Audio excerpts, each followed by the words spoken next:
Today we have today we have the privilege of dwelling into the inspiring stories emerging from the heart of the nation.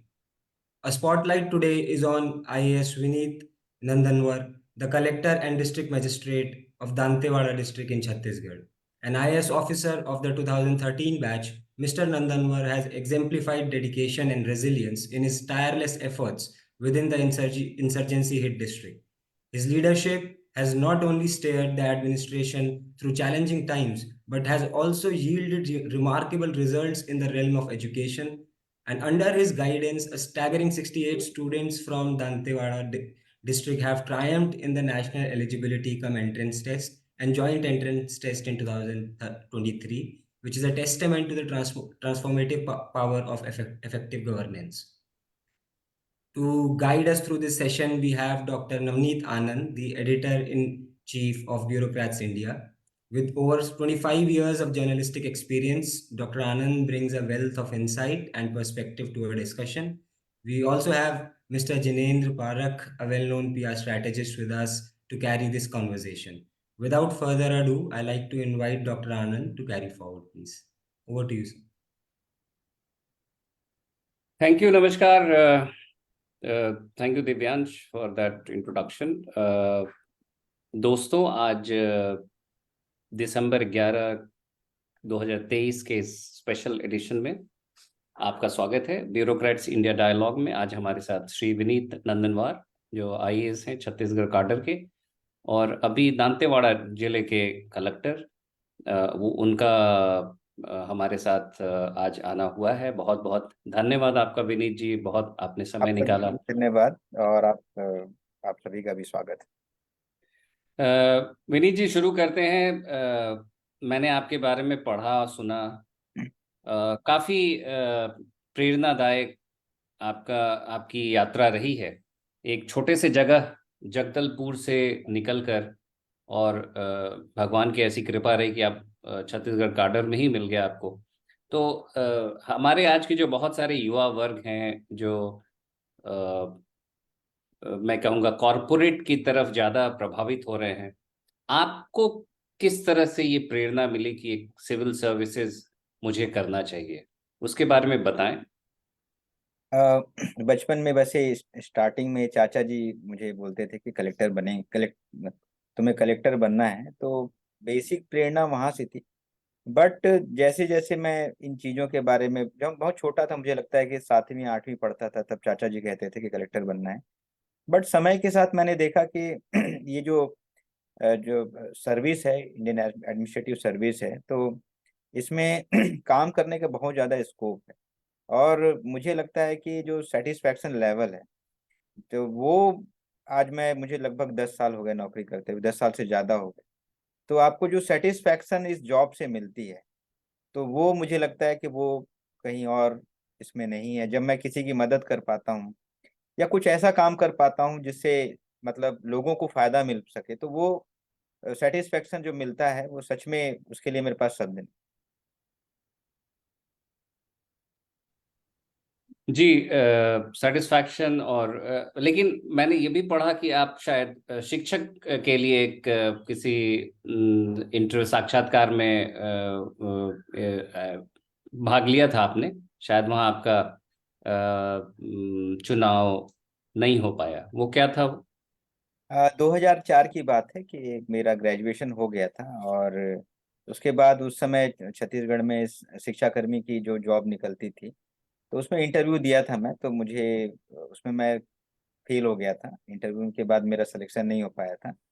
और but ये starting से, क्योंकि जब आप बेरोजगार होते हैं तो आपके पास जॉब नहीं होती है, तो आप हमेशा ये कोशिश करते हैं कोई जॉब हमें मिल जाए। तो उसमें जब नहीं हो पाया, लेकिन मैंने कभी हार नहीं माना और उसके बाद फिर आगे आईएएस की मैंने तैयारी की। बालको में भी मैंने कुछ समय जॉब किया और 2013 में फिर मेरा आईएएस में सिलेक्शन। तो कैसे रही यात्रा कि शिक्षाकर्मी में आपका चुनाव नहीं हुआ, फिर एक इंस्पिरेशन था कि आईएएस बनना है, तो आप वहीं रह के पढ़े, कैसे तैयारी की आपने? जब उसमें नहीं हुआ तो उसके बाद मैं कुछ समय तक फिर बाल्को में मेरा सिलेक्शन हो गया था एज ए प्रोबेशनर। मैं वहाँ पर लगभग जो है 9 महीने तक काम किया।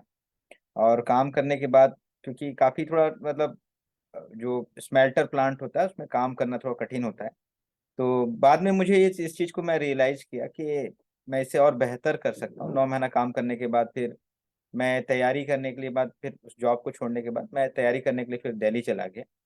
और दिल्ली में फिर मैं लगातार यूपीएससी की प्रिपरेशन किया। और स्टार्टिंग में तो मुझे सच में जब मैं कॉलेज में था तो मुझे बस इतना पता था कलेक्टर बनना है, लेकिन कलेक्टर बनते कैसे हैं उसके लिए यूपीएससी का एग्ज़ाम होता है, और उसके बाद आपको आईएएस बनना पड़ता है। उसके बाद जब आप सर्विस में कुछ दिन रहते हैं उसके बाद कलेक्टर बनते हैं। मुझे बिल्कुल नहीं पता था, बट कलेक्टर बनना है करके मैं निकला था, दिल्ली गया और तैयारी की। और तैयारी के बाद जो है मेरा 2013 में सिलेक्शन हुआ और मैं आईएएस बना।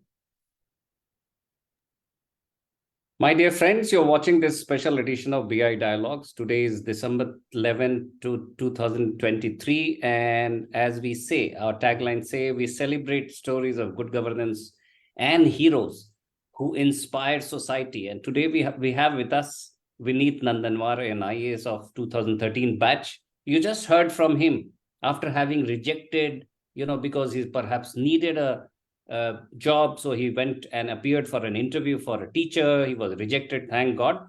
Then he worked with Balco. After having worked at Balco smelter plant for 9 months, he realized he could do better. He came to Delhi. The only mission that he had was that collector banna hai, because Chacha ji ne bola tha. He didn't know what it meant. How can one become? And look at his tenacity, look at his determination. Today he is the collector, and what better than to serve your own state. विनी जी, बहुत ही अच्छा लगा जानकर।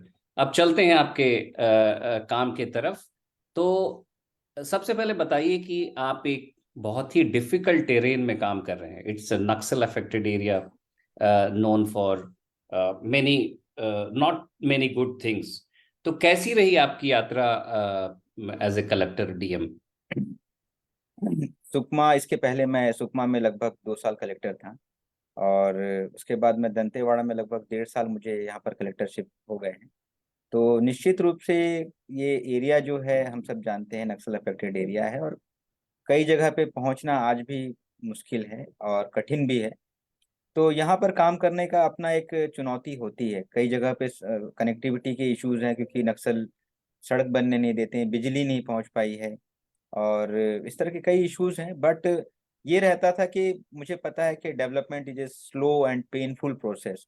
तो लेकिन अपना काम करना है, जितनी चीज़ें हम बेहतर कर सकते हैं तो मैं उसी के लिए हम लोगों ने यहाँ पर लगातार, क्योंकि कुछ नहीं करने से नहीं होगा, ये सोचने से कुछ नहीं होता, बट अगर आपको ये है कि नहीं कुछ कुछ कर, थोड़ा थोड़ा स्मॉल स्टेप्स हम लेते जाएं तो चीज़ें चेंज होंगी।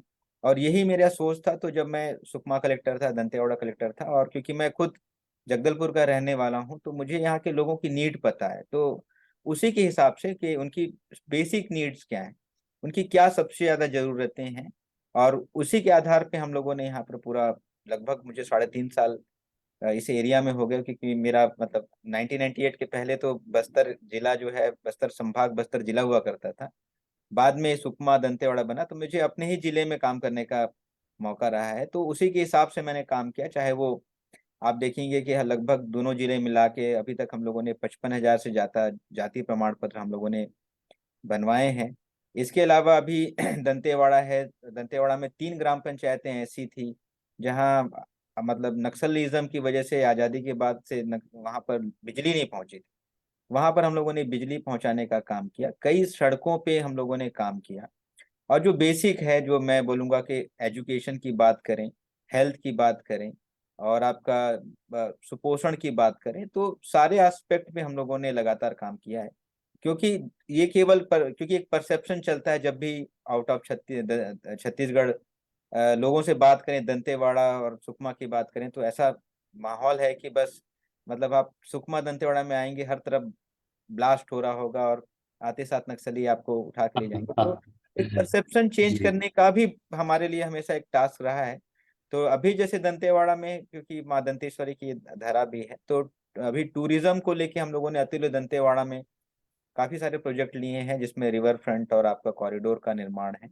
और उसके अलावा हम लोगों ने यहाँ पर कई ऐसे स्पॉट हैं। तो ओवरऑल टूरिज्म के थ्रू एम्प्लॉयमेंट को बढ़ाना और यहाँ की इकोनॉमी को बूस्ट करना, इसके लिए हम लोग लगातार काम कर रहे हैं। ऐसे बहुत सारे काम हैं।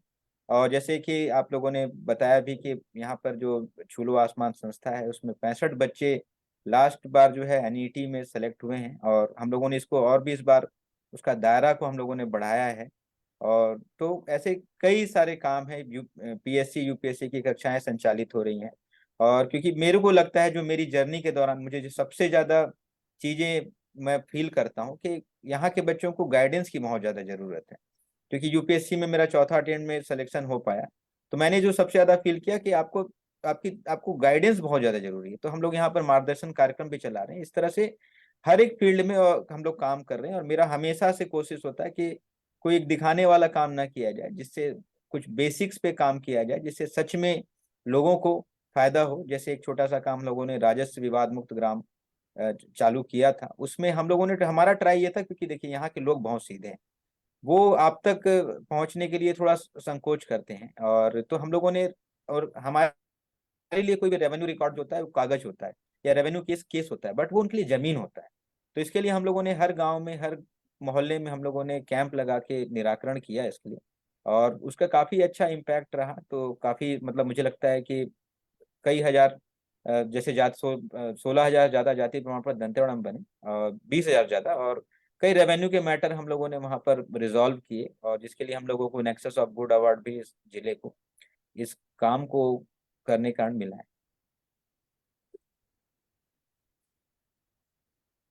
ब्रिलियंट। मुझे याद है एक बार रजत बंसल जी से बात हो रही थी मुझे, मेरी इसी ब्यूरोक्रेट्स इंडिया पे, और काफी आप जैसे यंग और डायनामिक लोग और committed to bring about development, you are the real grassroots heroes who are triggering development. As you said, development is a slow and tedious process, but yet there are those who are required, like you people. बहुत खूबसूरत, अतुल्य दांते वाला सुन के बड़ा अच्छा लगा। And that's an inspiring initiative. उसके बारे में कुछ और बताइए विनीत जी। देखिए, जो दंतेवाड़ा है, बेसिकली जब हम आउट ऑफ छत्तीसगढ़ बात करते हैं, तो जब भी दंतेवाड़ा की बात होती है, तो पहले ये दिमाग में नक्सलिज्म और जो यहाँ पर नक्सलवादी हमले हुए हैं, यही जहन में आता है। तो यहाँ पर एजुकेशन सिटी भी है, जिसने दंतेवाड़ा को एक नेशनल लेवल तक पहचान दी है। तो मेरा भी जब दंतेवाड़ा ज्वाइन किया, तो एक ये था कि टूरिज्म में यहाँ पर बहुत ज्यादा संभावनाएं हैं। यहाँ पर आप देखेंगे रिलीजियस टूरिज्म के में भी संभावनाएं हैं, ट्राइबल कल्चर है, बहुत सारे खूबसूरत जो है नेचुरल स्पॉट हैं। तो मैं जब यहाँ पर आया, तो मुझे लगा कि, क्योंकि जब मैं जगदलपुर में भी था, कि एक इस हिस्टोरिकल बारसूर हिस्टोरिकल प्लेस है, तो इस पूरे टूरिज्म को हम लोग जो है एक कॉम्प्रिहेंसिव वे में इसको डेवलप कर सकते हैं। और इसके माध्यम से जब ये टूरिज्म बढ़ेगा, तो जो आपका जो लालगढ़ के लिए जो दंतेवाड़ा होता था, वो टूरिज्म गढ़ के रूप में जो जाना जाए, तो ये सोच के साथ हम लोगों ने काम अतुल्य दंतेवाड़ा के नाम से किया है। तो इस पूरे जो अतुल्य दंतेवाड़ा में हम लोगों ने कई तरह की एक्टिविटी ली है। जैसे मैंने अभी बताया कि रिवर फ्रंट, तो क्योंकि माँ दंतेश्वरी की पावन धरा है ये, और तो रिवर फ्रंट है, और कॉरिडोर निर्माण एक बड़ा काम है। टूरिज्म इंफॉर्मेशन सेंटर हम लोग बना रहे हैं, ट्राइबल म्यूजियम बना रहे हैं। आपके जो है बारसूर नाग, एक यहाँ पर बहुत ही प्राचीन जो है नाग देवता का मंदिर है, और बहुत हिस्टोरिकल है। तो उसके डेवलपमेंट की बात है। कई जगह ढोलकल पे यहाँ पर एक ट्रैक है, उस पे डेवलपमेंट का काम चल रहा है। और इस तरह से पूरा जो एक टूरिज्म का कंप्लीट होम स्टे पे हम लोग काम कर रहे हैं। तो ये पूरा का ओवरऑल जो है कि हम लोग टूरिज्म के लिए, कि जब यहाँ पर लोग आए, तो वो उसको दंतेवाड़ा को एक टूरिज्म स्पॉट के रूप में काफी इसको प्रमोट करें हम लोग उसको, इसलिए हमारा प्रयास है। और इससे होगा ये कि टूरिज्म जब आपका बढ़ेगा, तो यहाँ पर लोगों का फुटफॉल बढ़ेगा, और यहाँ की इकोनॉमी को बढ़ावा मिलेगा, लोगों को रोजगार भी मिलेगा। इस पूरी सोच के साथ हम लोगों ने अतुल्य दंतेवाड़ा थीम के अंतर्गत ये सारी एक्टिविटी हम लोगों की लगातार चल रही है, और कई सारे प्रोजेक्ट लगभग कंप्लीशन की स्टेज पे। हमारे साथ जिनेंद्र पारख भी जुड़े हुए हैं। इनका he is a law graduate from Raipur and he has been contributing to bureaucrats India. Jinendra, आप कुछ सर से पूछना चाहेंगे? You know Chhattisgarh much better than I do, so you can ask please.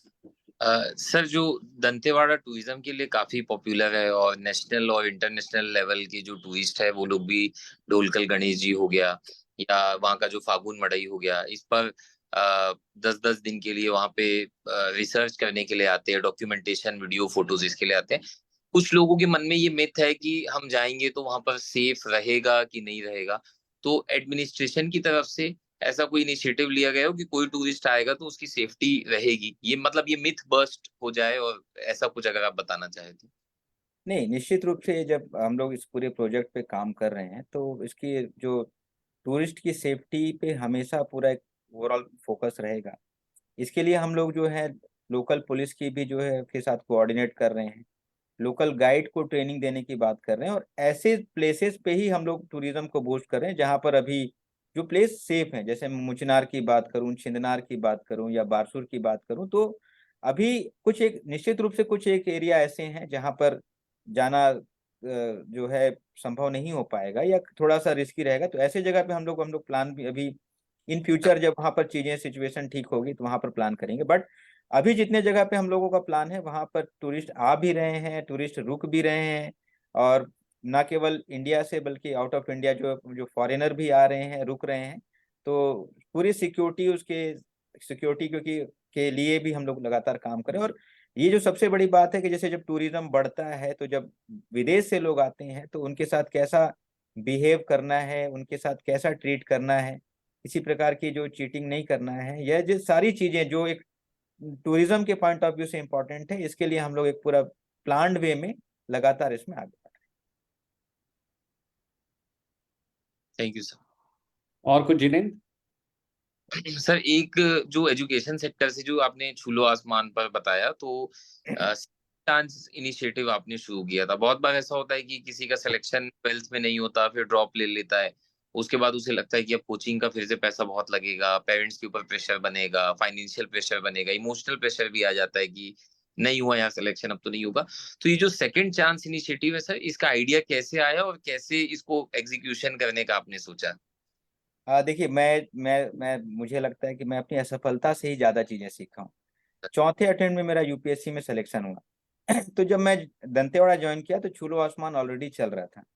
लेकिन एक चीज मैंने देखा, क्योंकि मैं यहाँ से हूँ तो क्योंकि मैं खुद सरकारी स्कूल से पढ़ाई किया हूँ तो बच्चों से अपने आप को कनेक्ट करके देख सकता था। 12वीं तक बच्चे कहीं ना कहीं थोड़े से डिलेमा में रहते हैं कि हमको 12वीं में परसेंट ज्यादा लाना है कि एनईटी क्लियर करना है, तो वो थोड़ा सा उनमें रहता है, और वर्क पढ़ाई का आपका जो है दबाव भी ज्यादा होता है।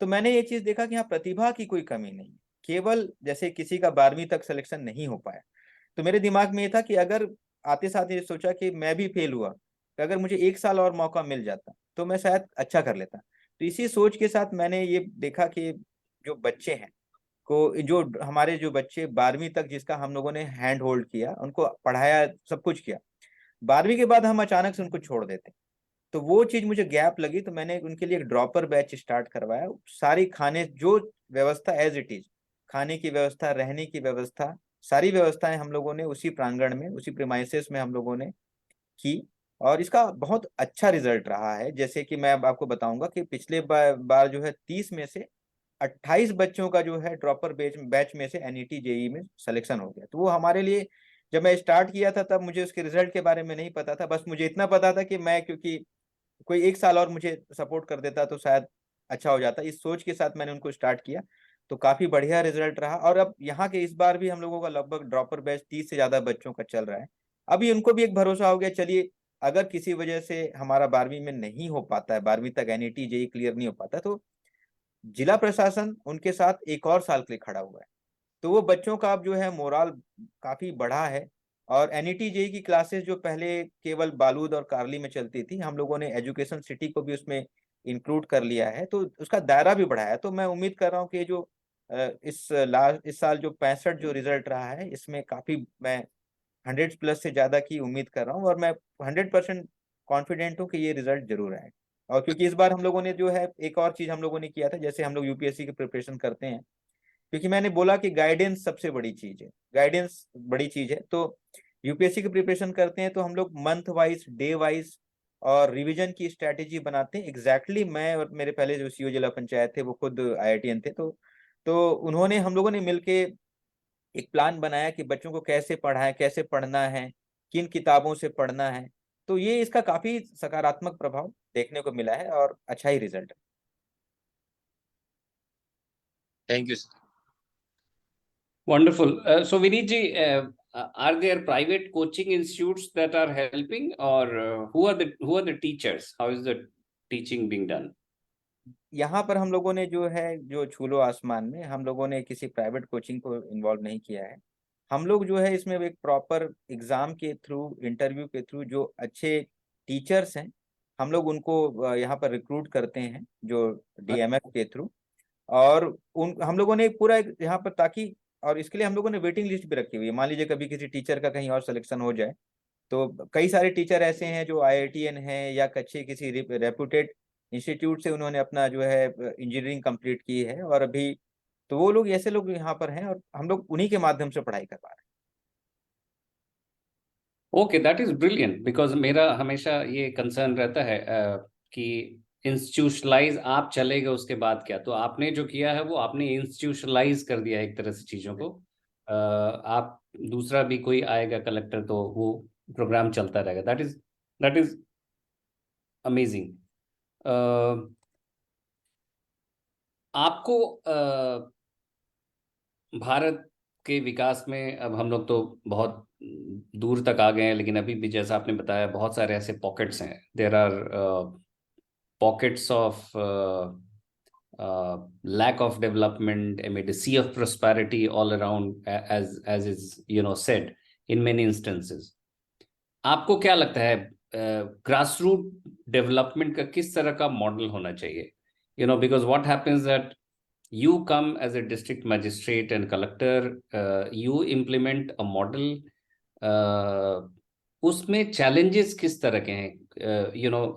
Maybe, I mean, and without malice or ill intent to anyone, there may be someone who may not be as efficient as you are.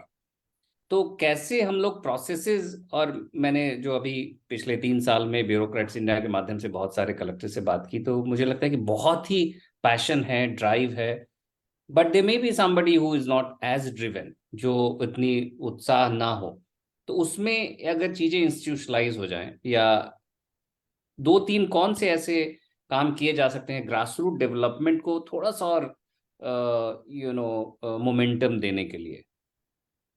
देखिए, जो एडमिनिस्ट्रेशन, जो डेवलपमेंट की जो बात है, तो मेरा इसमें ये है कि देखिए, क्योंकि हर जगह की नीड अलग है, मैं थोड़ा सा इनोवेशन पे थोड़ा कम फोकस करता हूँ, क्योंकि इनोवेशन ऐसा हो जो सस्टेनेबल हो। जो आपने एक बात बोली, वो मेरे लिए सबसे इम्पोर्टेंट जो है लाइन है कि सस्टेनेबिलिटी। तो जब आप किसी एक एरिया में काम कर रहे हैं, तो क्योंकि हर एक एरिया की अलग नीड होती है, तो हमको सबसे पहले तो नीड आइडेंटिफाई करना पड़ेगा कि वहाँ सच में सबसे ज्यादा किसकी जरूरत है। कि नीड का पूरा, जैसे कि एक हमको एक डिटेलिंग कर लेनी चाहिए, और उसके बाद हमको काम करना चाहिए। देखिए, चैलेंजेस बहुत ज्यादा है। मैं एक छोटा सा उदाहरण बताता हूँ आपको। वो मेरा देखा हुआ है कि कैसे, और सबसे बड़ा जो चैलेंज है इस खासकर ट्राइबल एरिया में या किसी भी एरिया में, बिहेवियर चेंज।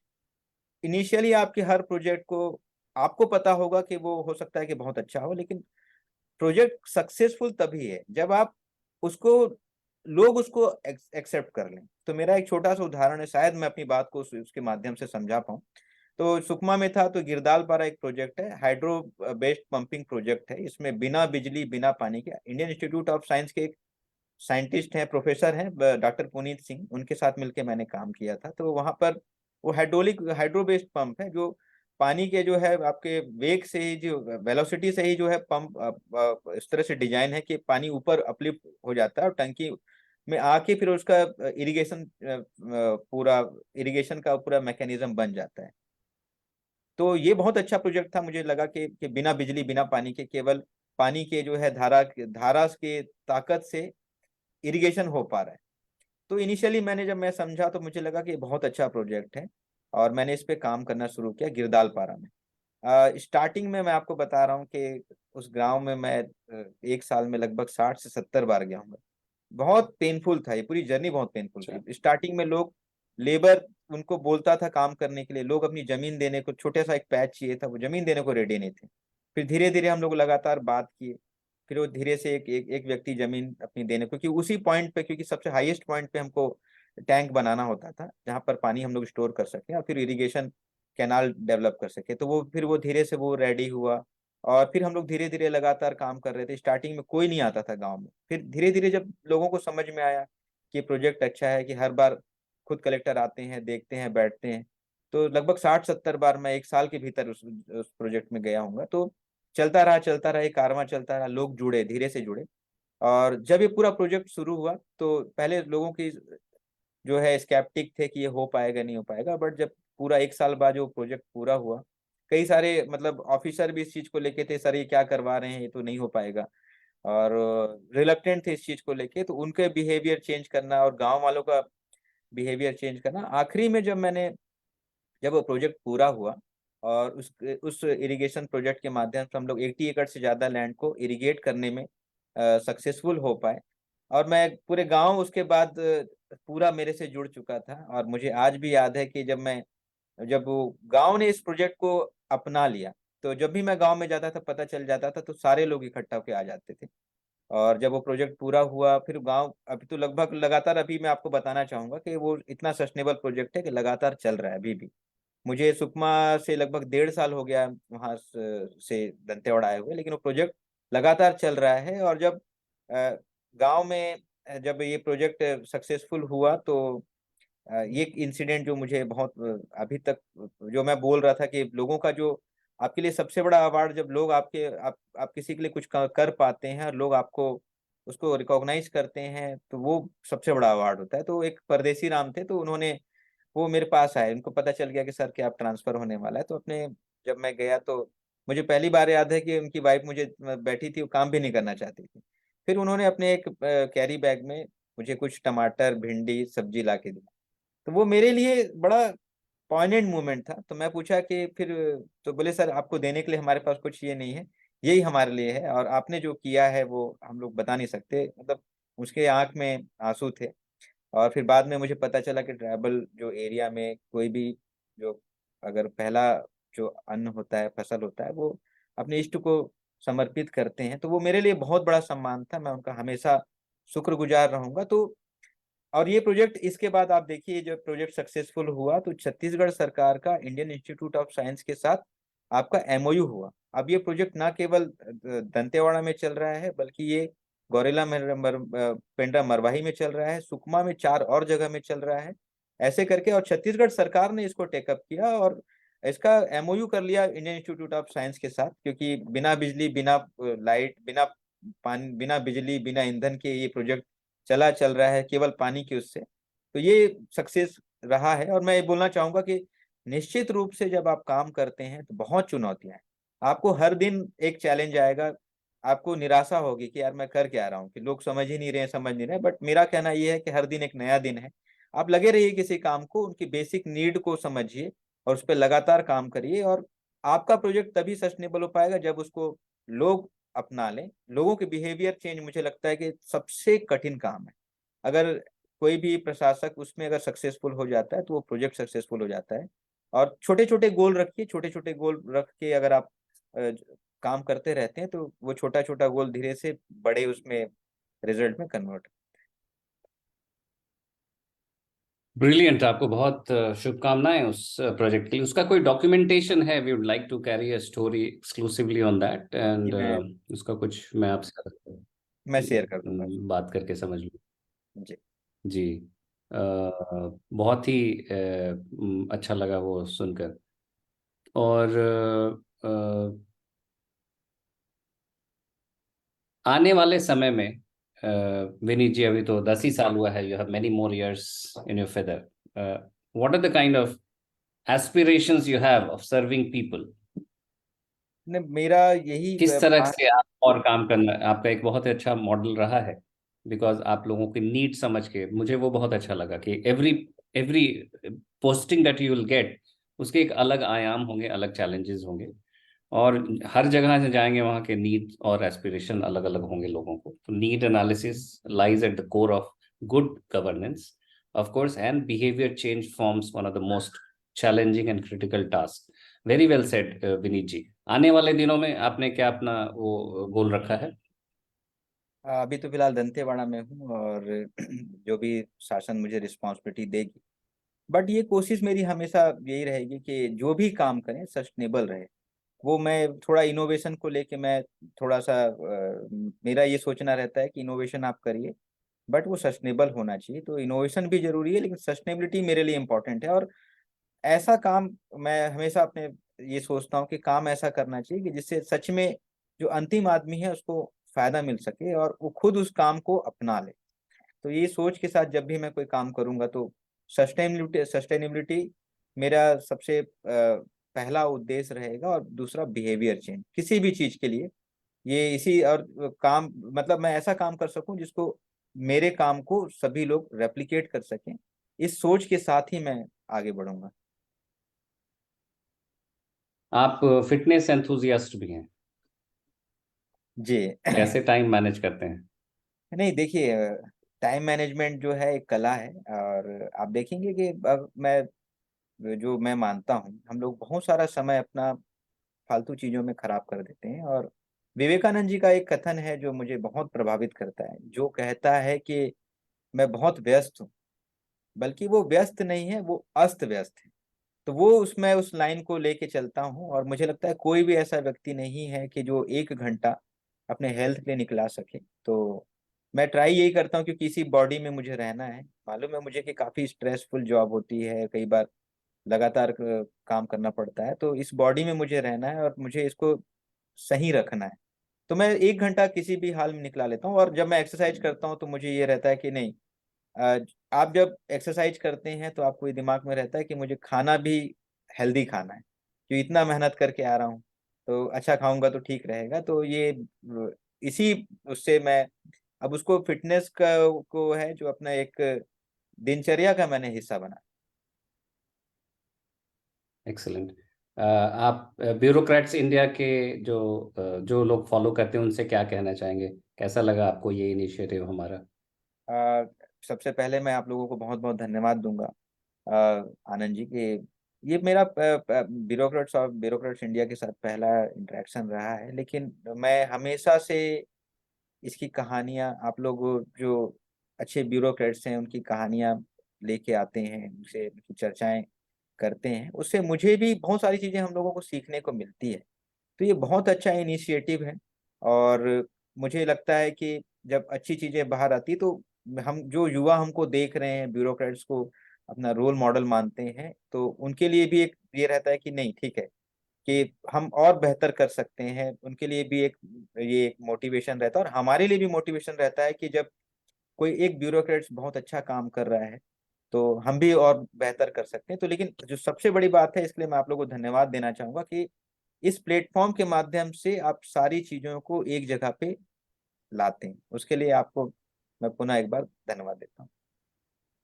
जी, आगे भी आपसे हम लोग सहयोग लेते रहेंगे, आपकी अच्छी अच्छी कहानियों के बारे में लिखते रहेंगे, और लोगों को पढ़ाते रहेंगे। जिनेंद्र, कुछ और पूछना चाहते हो? नहीं सर, कंप्लीट है, मतलब ओवरऑल सारे सीएफ को Vinit ji, discuss. this is just the first, and I'm sure I'll get an opportunity to speak to you more often.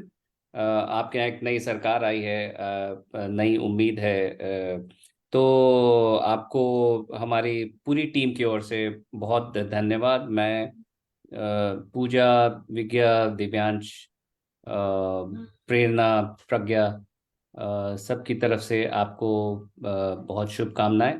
Bureaucrats India पे आपकी कहानियां हम लोग लिखते रहेंगे, आपको इसी तरह इनवाइट करते रहेंगे। God bless you. नमस्कार। थैंक यू, आप लोगों ने मुझे आमंत्रित किया, इसके लिए भी आप लोगों को बहुत बहुत धन्यवाद। Thank you. Thank you sir, thank you.